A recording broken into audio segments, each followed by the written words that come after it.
Welcome everyone to Simoski, to a Company Fears 2 replay cast. This time it is going to be a 1v1 sent by Alex Jones, who is appropriately playing as the USF American Forces, and his opponent is going to be Zhao, playing as the Wehrmacht. And he says he is new, which is great, so that we're going to have a bit of an opportunity to talk about what new players should do, maybe. Who knows?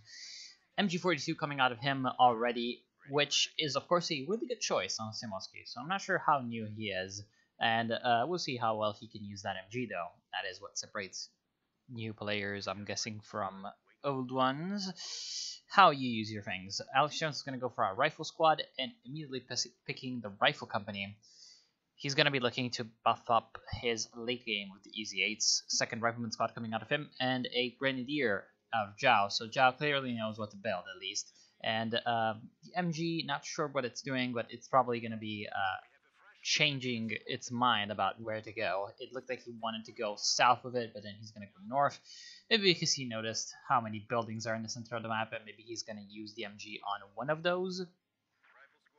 Both sides look to be captaining mostly towards the left side of the map and ignoring the bottom/right, which is an interesting choice. I think that whoever controls the center really on this map has a huge advantage because of how long you need to walk from one end to the other because of the lake of the map, whereas you can just walk straight through the center if you have that. And the MG is going to provide a lot of control to Zhao, and that's pretty nice for him, except we'll see whether or not Alex Jones can answer.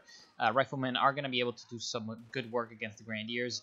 The MG42 is a little bit out of range to target the riflemen in the cutoff house, and so they're going to be able to lay down quite a bit of fire against those Grenadiers and do pretty well in general, getting one casualty off in the first engagement. But of course the Grenadiers do manage to capture the VP and get behind heavy cover to fire on the riflemen as well, returning some fire on both sides.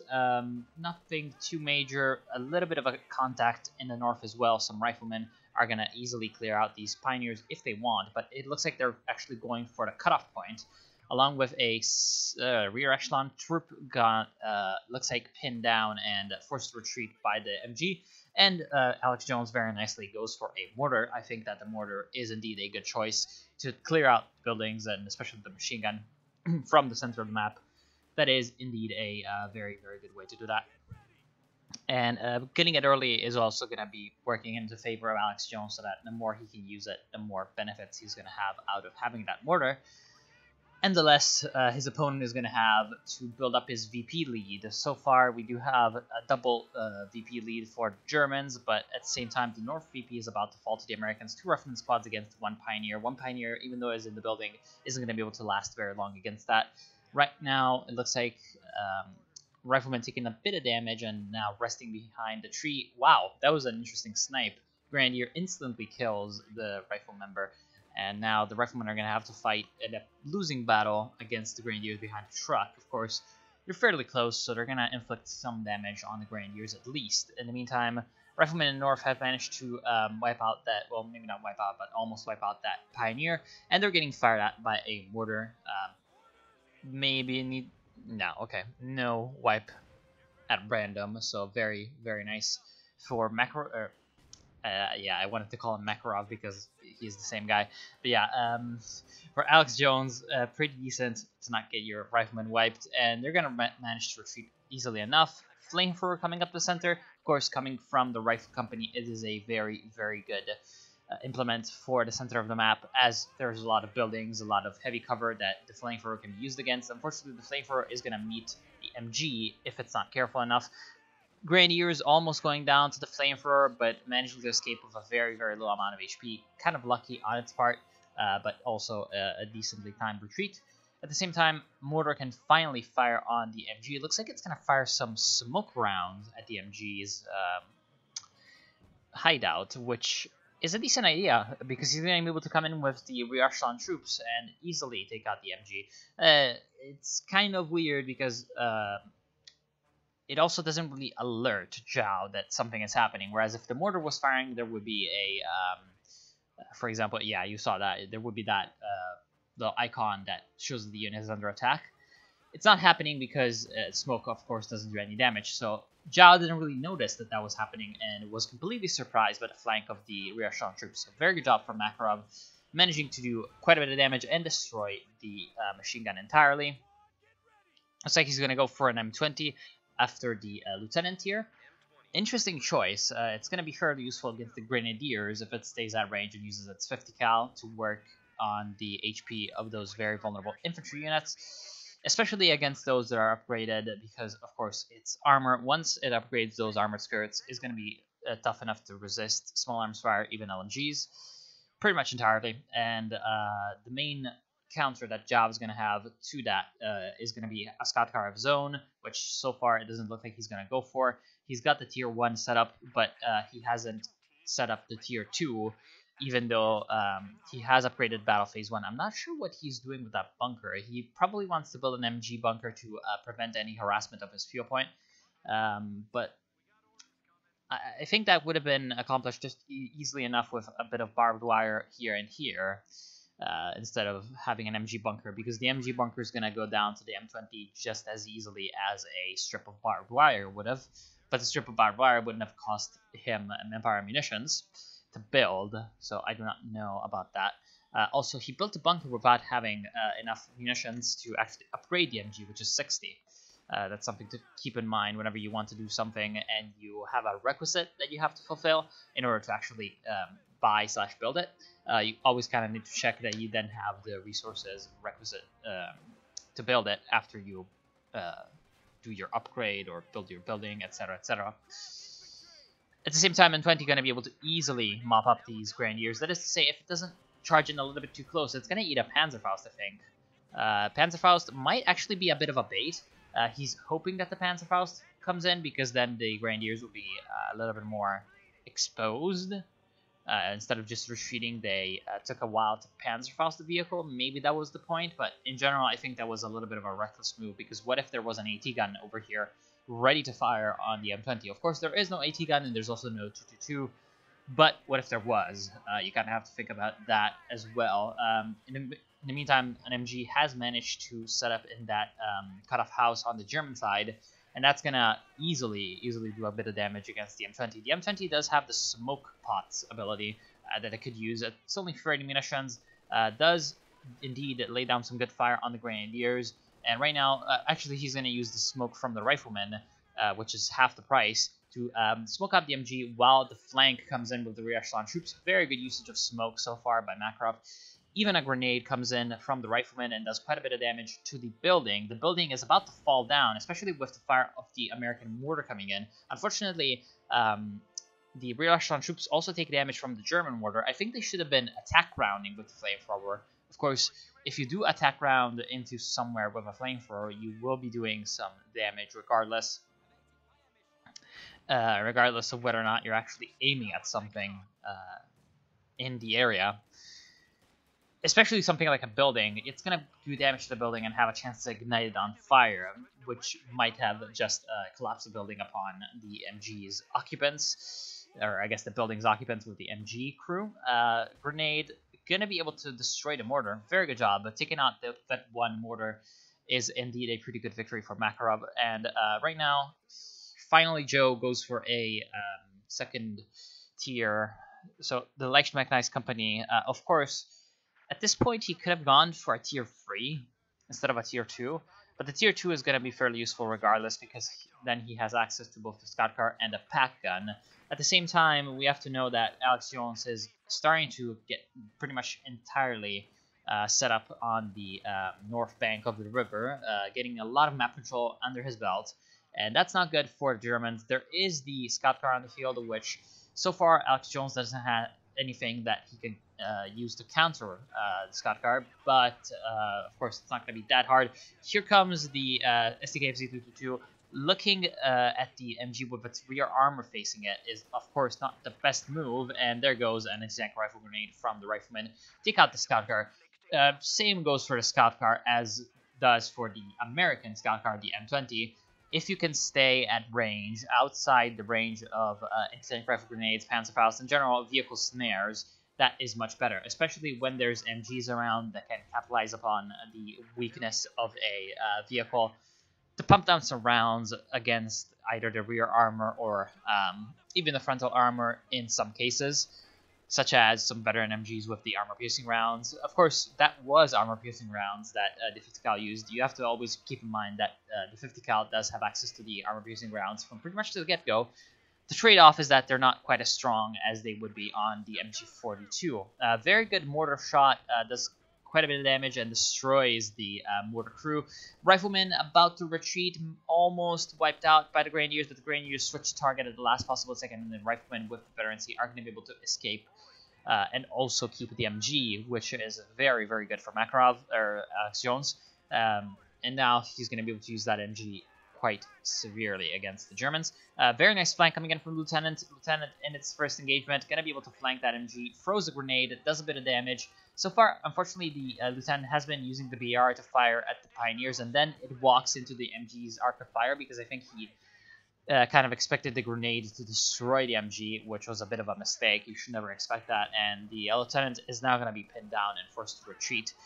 So far, Alex Jones has 4 Rifleman squads, which is a bit too many whenever you're going for Lieutenant here, I think, because the Riflemen are very expensive to maintain and reinforce whenever they take in casualties. 28 manpower, and in general, whenever you have a Lieutenant as well, that sort of counts as an even better anti-infantry unit than the Riflemen.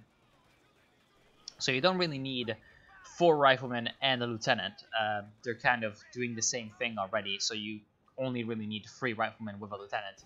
If you had a Captain, a 4th Rifleman is kind of more understandable of a purchase, but in general, I would have gone for 3.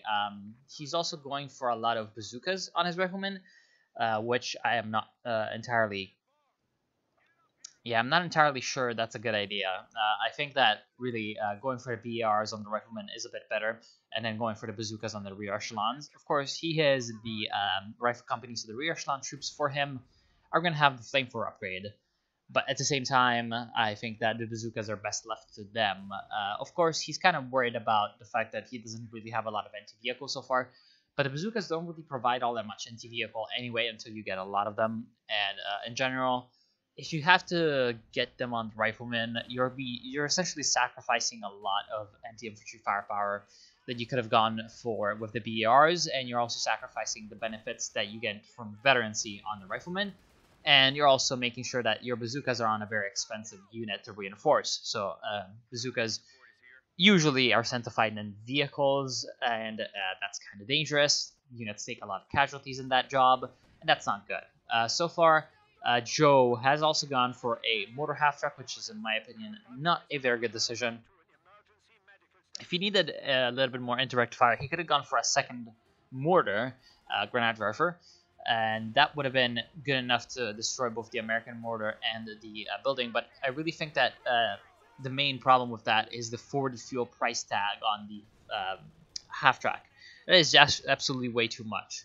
You need to be able to go for the late game units with all of your fuel, and spending 40 fuel at 12 minutes in on a mortar half-track is really not worth it. Also, it seems like you're going to be sending it out alone, which is definitely not a good idea, because here comes the Rifleman with the bazookas, probably going to be able to destroy it, and if it was retreating at this point, maybe not even fast enough. No, managed to retreat very luckily for it. Also because the Sherman wasn't moving in. There is an Easy 8 Sherman right now on the field for Alex Jones. And Easy 8 Sherman is, of course, fairly decent at both anti-infantry and anti-vehicle. So right now, Alex Jones has a very, very good sort of trump card that he can use against most different units that Joe can actually go for. Right now, because, again, he spent that 40 fuel on the mortar half-track, he's still kind of behind in terms of the fuel game, also because he doesn't control a lot of the map at all. So far, it looks like Alex Jones has to control 2/3 of the map, which is reflected pretty much in the income being about a little bit over twice that of Joe. And that's not very good. That's not very good for our German player. He absolutely needs to get back into the game. And a more half-track is not really the way to do that because it isn't really a unit that can push and execute an offensive all that well. That would have been the job of a tank of some kind. Something that maybe Alex Jones wouldn't have expected, such as a Panzer IV. That would have been fairly useful. But in general, it does look like... What are these Panzer Grenadiers doing? Well, when you have just moved into the riflemen and destroyed them. Oh well, that's very peculiar use of the Panzer Grenadiers. Just retreating out of the riflemen and letting the riflemen shoot you is not exactly what I had in mind. And so far, Makarov has a triple cap going on the Germans. 287 VPs left for them. And that's why Joe really needs to pick up the speed and move quickly if he wants to continue being in the game. He absolutely needs to get at least one of the VPs and then get a few more resource points under his control, because otherwise he's gonna just get overwhelmed by late game units by the Americans. So far, Alex Jones has only gone for one Easy 8, but I think the second Easy 8 is gonna come. I think 140 is the manpower or fuel cost of that tank. Indeed, it is, and so right now Alex Jones is gonna go for a second one. And if he does go for a second one, then there's not gonna be really anything that Joe can do to actually counter it with vehicles, because, well, of course, one Easy 8 against one Panzer IV, that's kind of okay, but two Easy 8s against one Panzer IV, that's very bad. And right now, Joe is going for a tier 3, so he's going to be trying to get out a Panzer IV, I'm guessing, or maybe a Stug. A Stug could be okay, but the map really doesn't favor something like an assault gun type unit, because there's a lot of shot blockers all around, not a lot of long-range lines of sight, and very good white phosphorus actually on the retreat path of these units. Going to be slowing them down, and also on the bridge, so that means that the other units that are trying to come in to reinforce have to retreat through that, and that's not very good at all. Not very good indeed. And at this point, I think that Joe doesn't really have any way to come back into the map. He just kind of let himself get shut into the base, which is kind of a classic Samosky mistake. You need to absolutely prevent this from happening, and you need to also manage your resources very efficiently whenever you are in a 1v1. It's even more important in 1v1s than in other games. You have to absolutely have your resource plan be efficient. So, for example, you have to think about when you're going to be hitting late game with whatever you're trying to do. So, for example, if Joe was trying to go for a tier 4, then of course he'd be hitting late game a little bit later than if you were going for tier 3, as he did. So if he's going for tier 3, he should probably be rushing the tier 3 as quickly as possible, whereas if he's going for tier 4, he can try to stymie the flow of the game with some kind of other unit while he waits for the late game to arrive. And he kind of did a half-assed job of rushing for the tier 3 quickly enough, and that really hurt him, because right now he's in a position where he doesn't really have late game units, despite the fact that it's late game, and he doesn't really have the early game advantage that would have come out of going for mid game type of units earlier, because he didn't go for any mid game type of units. So he didn't go for a Panzer IV, he didn't go for an even Stug or an Ostwind, and that's kind of biting him in the ass right now. He's going to go for a second 222, but second 222 at 22 minutes in is absolutely not worth it. There are some units that after a certain period of the game are not at all. That's not a good idea. That's not a good idea at all. There's some units that after a certain point in the game are not viable, really, and so you shouldn't be really thinking about them. Except if you're, of course, kind of an advanced player and you know something, quote-unquote. So, for example, if you were trying to use a doctrine like Jaeger Armor with spotting scopes that increase the line of sight of the 222, then building a 222 in the late game does have a meaning. But right now, like this, doesn't really have a meaning. So I would say that if I was Joe, I would stick to a more regular schedule of what I wanted to do. So if I wanted to go for tier 3, I would kind of think, okay, so I want to have a Panzer IV out before 14 minutes, generally. And to get that, then I need to have a certain amount of map control.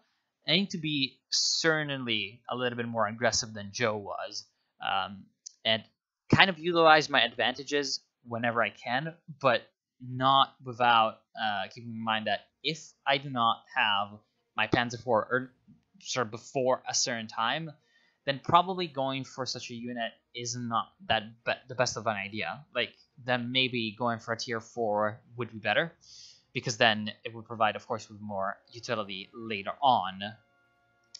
And then I could go for example, a Panther to counter enemy vehicles, or a Broom Bear to counter enemy infantry.